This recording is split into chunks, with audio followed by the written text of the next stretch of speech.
All right, so we're back and ready to Ready to dive in. yeah, dive into another chapter of Survive the Island, Hmm. chapter 5 this time. And things are starting to get really, really interesting. Yeah. 25 players left. Hmm. We've lost a few, Locked a few along the way, yeah. sadly.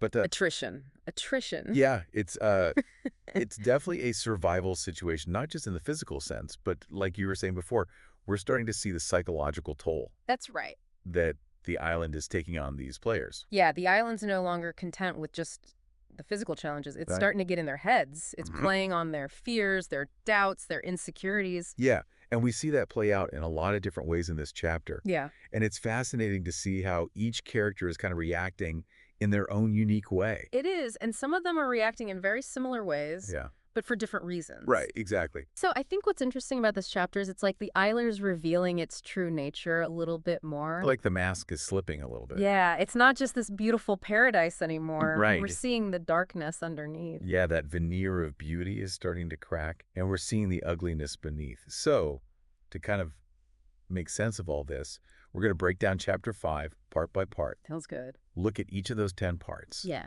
and focus on the decisions that these players are making, Yeah. because it's those choices Yeah. that really drive the story forward. That's it. It's all about choices. Yep. And how they react in these stressful situations. Right.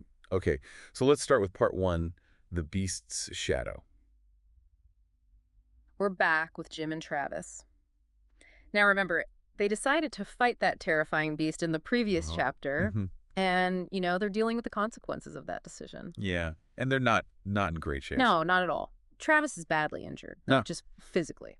But there's something darker, something that seems to have entered his mind through the creature's bite. Yeah, there's this really creepy moment where a whisper, it literally enters Travis's mind. Yeah, and it's clearly not his own thought.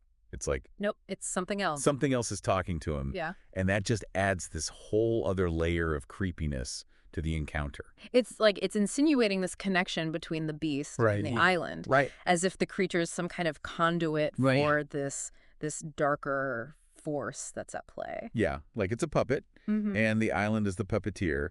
And then what's really interesting is, despite being injured, clearly shaken, both Jim and Travis decide to pursue this beast. Yeah, it's a strange choice. Right? Like you'd think they'd want to get as far away from it as possible, Exactly. but there's this compulsion. Yeah, they're driven to understand Mm-hmm. what's happening to Travis, what this whisper means. Right. But it just feels like they're walking into a trap. It does. It's like they're being lured deeper into the island's clutches. Exactly. And it raises this question. Mm. Are they making this choice on their own free will? Mm. Or are they being manipulated by the island through this whisper? I think that's a question we're going to keep coming back to throughout this whole deep dive, right? Yeah. Like how much control do these players actually Yeah, have? it's like the island is this puppet master, Mhm. and they're just dangling on these strings. And they're not even aware of it yet. Right. Okay, so let's shift gears Okay. and head over to part 2, Beneath the Crimson Canopy. This is where we find Michelle. She's running from the storm, but also the increasingly, I don't know, strange, erratic behavior of Kate. Yeah, Kate's definitely gone off the deep end, hasn't she? Yeah, she's not doing so well. No, And Michelle is understandably freaked out. rightfully so. So she stumbles upon this clearing, Mm-hmm. and it's dominated by this glowing red bloodwood tree. Mm-hmm. And the description of this tree, the way it's written, Oh, it's so vivid. it's like something out of a nightmare. It's like stepping into a fairy tale, Yeah. but a very, very dark fairy tale. Right. And then there's this sap It's sap. from the Sure. tree. That's a whole other level of weird. It's described as alluring, Mm-hmm. but also potentially dangerous. Like a siren song, Yeah, like it's beckoning you, Yeah. but you know it might be bad for you. It could be your salvation. Right. It could be your doom. And the book mentions that consuming this sap Yeah. can lead to revelations, Mm-hmm. but it can also drive you mad. Mm-hmm. It's that whole classic temptation, a gamble for knowledge. Forbidden knowledge. And Michelle, she's desperate for answers, Right. desperate to understand what's Yeah. happening on this island. She decides to take that gamble. She rolls the dice. Yeah. And we don't see the immediate effects in this chapter, Right. but it's clear that this choice, Yeah. this is a turning point for her. Big time. She's choosing to embrace the unknown to risk her sanity Yeah. for the possibility of insight. And that's just going to take her further down a path that's going to separate her from the rest of the players. It's a solitary path. Yeah. It's a dangerous path. Mm. And it's one that she chose. All right, now, speaking of separation, let's move on to part 3. Okay. Chance encounters. Yeah. We have a reunion on the beach. A reunion, yeah. Yeah. Jordan, Andrea, Mayo, and Boone. All separated since that shipwreck. Mm. They find themselves back together. Now, you would think Yeah. this would be a moment of relief, You would think so, yeah. right? Safety in numbers, but the atmosphere is just thick with tension. It is, yeah. It's like they're together, but they're not really together, you know? Yeah, they're physically present, Mm-hmm. but they're still so isolated They are, yeah. in their own experiences. Mm. Jordan's haunted by that encounter with the woman at the waterfall. Right. Andrea's traumatized by the storm figure. Mm. Mayo's dealing with the after effects of that bone dust circle. And Boone. Well, he's starting to suspect that Mayo might be responsible for some of the weirdness. Oh, so there's that layer of suspicion. Yeah, paranoia's creeping in. Yeah, and it's like, It's a powder keg, this group. it is. And then, as if things weren't bad enough, Right. they hear this scream in the distance. Mm. That scream It's chilling. just sends chills down your spine. Yeah. And it's like, okay, something bad is out there. Reminds you that whatever's going on this island, Mm-hmm. it's not just psychological. There's a real physical threat. Yeah, like something is hunting them. So, despite their anxiety, their mistrust, Yeah. they decide to work together, build a shelter for the night. It's a decision born out of necessity, Mm-hmm. but you get the sense that it's temporary. Very temporary. Yeah, like this is not... They're not going to be buddies anytime soon. Yeah, this is not a lasting alliance. It's a truce, maybe. Yeah, a truce born out of fear. Okay, let's go deeper into the jungle, part 4. Okay. The Weight of Secrets. We rejoin Rosendo, Brian, and Mike. Oh boy, this group. Yeah, this is A recipe for disaster. it is. So Rosendo's got a secret. He found that map, Uh-huh. and he's got the key, Right. and he's not telling anybody. He's keeping it close to the chest, yeah. Yeah. And Brian, well, he's suspicious. He's on edge. He's impatient. And he's pretty sure that Rosendo's hiding something. Brian doesn't trust anyone. No, he does not. Mm. And then you've got Mike, Not poor Mike. who's been struggling ever since that whole bone dust circle thing. Yeah. He's hearing whispers, Hmm. his grip on reality. Slipping. Yeah, it's slipping away. Slipping away fast. That's a recipe for disaster. Mm. And the jungle itself, Yeah. it's like it's closing in on him. It's like it's another character. It is. It's like A malevolent presence. yeah, like a living entity that's just watching them, Mhm. waiting to pounce. Hmm. And it all kind of culminates in this decision. Yeah. They split up. Yeah. That's not a good sign. No, they can't agree on what to do. They Yeah. don't trust each other. So they choose to go their separate ways. And it's a decision driven by fear, mistrust, Mm-hmm. and maybe a little bit of desperation. They're hoping to find their own way out of this mess, Yeah. but it feels like they're just going to get more lost. It's like they're playing right into the island's hands, you know? Yeah, it's like the island is setting them up to fail. Divide and conquer. Yeah. Classic strategy. And it's working. Welcome back. To our deep dive into Chapter 5 of Survive the Island. Yeah, things are getting intense. Yeah, we left off with a lot of cliffhangers, a lot of groups kind of fracturing, not really trusting each other. Mm-hmm. The island's doing its work. It is. It's driving these players apart. Yeah. And it's really interesting to see how it's playing out in different ways. So let's pick up with part 5, Into Solitude. Okay. We've got Ian and Graham. Right? They split up. Yeah, they split up after that whole lightning strike incident. And both of them are about to run into some pretty strange stuff. Mm-hmm. They're both going deeper into the island's mysteries, but in very different ways. Yeah. Ian, he decides to go deeper into the jungle, Mm. seeking solitude, maybe some peace and quiet. Right. And he comes across this strange structure Oh, yeah. made of branches. It's described as unnatural, almost like it's alive, Mm-hmm. and it's giving him the creeps. But But of course, he decides to investigate it. classic Ian. Yeah, it's like he's drawn to these things that would scare most people away. He's got that morbid curiosity. He does. And it's interesting because it's almost like he's choosing to isolate himself even further. Yeah, he's literally and figuratively going deeper into the unknown. Right. Now, Graham, on the other hand, Yeah. he's back on the beach all alone. Still reeling from that lightning strike. Yeah, and remember he had that vision Oh, yeah. of the glowing light. The brightest light and the darkest dark. Yeah, exactly. So he's on the beach, he's waiting, he's Not watching. waiting for a sign, mate. Yeah, he's waiting for something to reveal itself. Right. And something does. But it's not the glowing light he was hoping for. What is it? Figures appear in the distance. They're approaching slowly. Ooh, spooky. Yeah. And it turns out to be Paul and Tefana. Oh, no. And they are not doing well. Not doing well at all. They're completely under the sway of the whispers. Yeah, they're following that compass. Their Mhm. eyes are glazed over. Their behavior is erratic. They're not themselves. They're like puppets. Yeah. Dancing to the island's tune. Yeah, exactly. Yeah. So Graham, who's already been through so much, is now facing a confrontation with these two players who seem to have lost their minds. Yeah, not the ideal situation. No. And what does he do? He confronts them. He does. That's brave. Or maybe foolish. Yeah. I mean, he's vulnerable. He's alone. But maybe he sees something in them, Mhm. some flicker of humanity that he's trying to reach. He's not giving up on them. No. And it's interesting because this confrontation leads to a really unexpected revelation.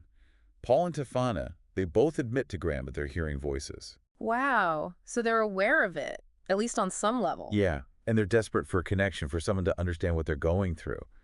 And it's really heartbreaking because it shows that even though they're together, they're still so isolated Mhm. in this experience. It's like they're sharing this terrifying secret, Yeah. but they're also afraid to talk about it. They're afraid of being judged, maybe even more afraid of what it means. Right. And it raises some interesting questions about the whispers, right? Like, are they some form of communication? Is the island trying to talk to them? Or is it just a symptom of this madness that's creeping in? Yeah. Are the whispers the cause or the effect? Exactly. And it's a question that we're going to have to keep in mind as we move forward. Definitely. Now let's move on to part 6, the pull of madness. Okay. We're back with Chris, Jill, and Mayoli, Still in that maze. still in that terrifying obsidian labyrinth, and it's not getting any easier for them. No. They're facing this choice, remember. A path of light and a path of darkness. Right. The classic dilemma. Yeah. And their decisions here, they really kind of highlight their personalities, how they're dealing with all this pressure. So Chris, ever the optimist, he chooses the path of light. He's hoping for an easy way out. Yeah, he's hoping for safety, a clear path forward. But, real, But this is survive. The island. right, things are never that simple. Nope. Now, Jill, on the other hand, Mm. she's driven by suspicion. She doesn't trust anything that seems too good to be true. Right. She's not buying it. So she chooses to go deeper into the darkness. She's taking the road less traveled. Yeah, it's risky, but it also shows how independent she is. She's not going to be led around by the nose. Exactly. Uh-huh. And then there's Mayoli. She's completely overwhelmed by the maze, the shifting walls, the whispers, the darkness. It's all too much for her. Poor Mayoli. Yeah. So she makes a decision, too. She closes her eyes. She's shutting it all out. Yeah. It's a decision born out of desperation, Mm. just trying to find some peace in all this chaos. Yeah, sometimes you just got to close your eyes and hope for the best. Right. But it's heartbreaking It is. because it shows how powerless she feels. She's giving up control. Yeah. And that kind of speaks to a bigger theme in this chapter, this idea of surrender. Mm. Some characters, like Chris, they're fighting back. They're trying to find a way out. Yeah. Others, like Mayoli, they're giving in, hoping that the nightmare will just end. It's fight or flight, but on a whole other level. Exactly. Okay, let's move on to part 7, Lost in the Maze. We're back with Peter and Chelsea. Oh, those two. Still going down that spiral staircase. Yeah, and things are about to get really weird. So Peter, he's completely fixated on this energy he feels at the bottom of the stairs. The pulsing energy, yeah. Yeah, he's driven by this need to reach it, this compulsion he can't explain. He's not even listening to Chelsea anymore. He's obsessed. He is. He's basically become a slave to the whispers. They've got him under their thumb. Yeah. And Chelsea, well, she's having her own unsettling experience. What happens to her? The symbols on the walls start whispering to her, and then she hears this voice, and she recognizes it as her own voice, telling her to stay. That's creepy. It is. It's like the island is getting inside her head. It's messing with her sense of self. Yeah, warping her perception of reality. And she chooses to listen to this voice, believing that it's her own intuition. She's allowing herself to be drawn deeper into the island's mysteries. She's trusting the whispers, even though they might be leading her astray. Exactly. So both Peter and Chelsea are now under the island's influence. just in different ways. Right. Peter's being driven by this external force, this compulsion. Chelsea's being seduced by the whispers from within. Yeah, it's like two sides of the same coin. And it's terrifying to see how easily the island can manipulate these players. It really highlights the different ways the island can get to you. Prey on your desires, your fears, even your own sense of self. Okay, let's move on to one of the most intense scenes in this chapter. The sinking ship, part 8. And down we go. Focuses on Cowan, Jordana, Lauren, Sarah M., and Andrew. Oh, that's right. Things went south real fast for them. Yeah. So the ship is going down, Dissing fast. and Sarah M. is unresponsive. She's probably lost in those visions brought on by the bone dust circle. Right, the bone dust circle. Another mystery we're still trying to figure out. Yeah, exactly. So with Sarah M. unresponsive, the whispers intensifying, Cowan and Jordana are faced with this impossible choice. Stay and try to save Sarah M. or save themselves. That's a tough one. It is. And they choose to save themselves. It's brutal, but understandable. Yeah. They're driven by that primal instinct to survive. But Lauren, she refuses to abandon Sarah M. Wow. She's holding on to hope. She is. Even when it seems like there's none left, it's a really selfless act. She's putting someone else's life before her own. Exactly. And then there's Andrew. He manages to climb onto the deck of the sinking ship. He makes it out. But his escape is short-lived because he sees this massive shadow lurking beneath the surface of the water. Oh no, what does he do? He gathers any debris he can find and starts building a raft. He's not giving up. No, he's going to fight back. He's going to try to outsmart the island. Yeah. And I think it's really interesting because we see this spark of defiance in other players, too, throughout this chapter.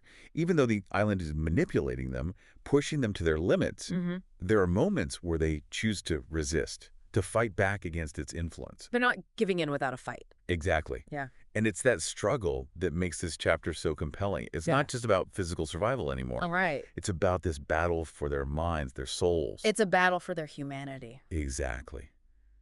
Okay, so we're back and ready to wrap up our deep dive into Chapter 5 of Survive the Island. Yeah. We've seen a lot of crazy stuff go down. Yeah, a whole lot of crazy. Betrayals, impossible choices. Psychological torture. Yeah, the island is really showing its true colors. It is, yeah. So let's start with Sarah M., who we last saw trapped in that void. Remember, she was bombarded with visions. Right, the whispers were driving her mad. Yeah, and it seems like she's still stuck there.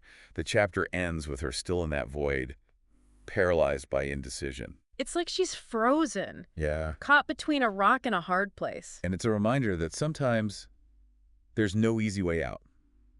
The island doesn't always give you a clear path Nope, sometimes it just traps you. and forces you to confront your own demons. Speaking of confronting demons, Yeah. what about Jim and Travis? Oh, right. They were last seen chasing after that beast. Deeper and deeper into the jungle? Yeah, and we don't get any resolution to their story in this chapter, Nope.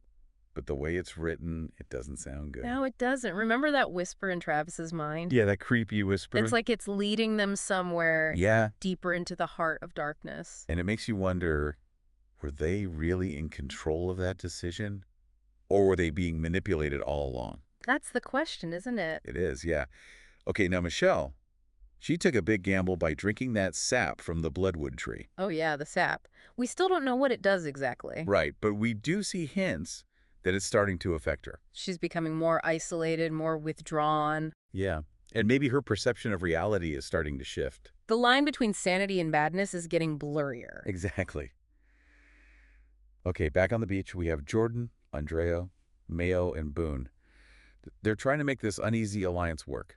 But they're still suspicious of each other, Oh yeah, big time. especially Boone and Mayo. Right, there's a lot of tension there. And then there's that scream That scream, yeah. still echoing in their minds, Yeah, it's like a reminder that the danger's still out there. lurking just beyond the firelight. And eventually, that fear, that suspicion, it drives them apart.